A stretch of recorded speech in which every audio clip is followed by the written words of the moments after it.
మన ప్రభువును రక్షకుడైన యేసుక్రీస్తు నామంలో మీ అందరికీ నా శుభాభివందనాలు.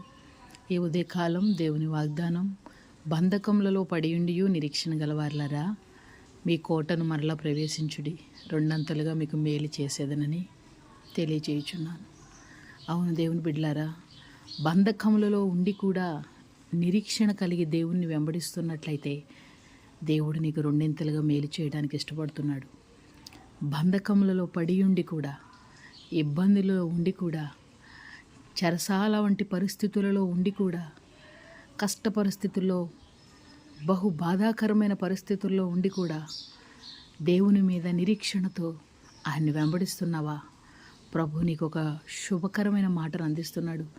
నీకు నేను తప్పక మేలు చేస్తాను, అది కూడా రెండింతలుగా నీకు మేలు చేస్తాను.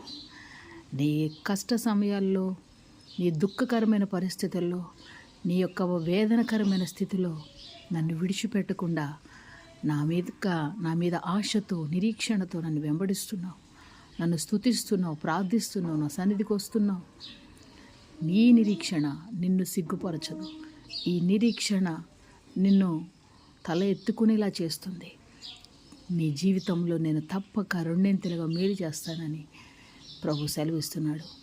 ఈ మాటలు మీ జీవితాలలో ఫలించునుగాక. ఆమేన్.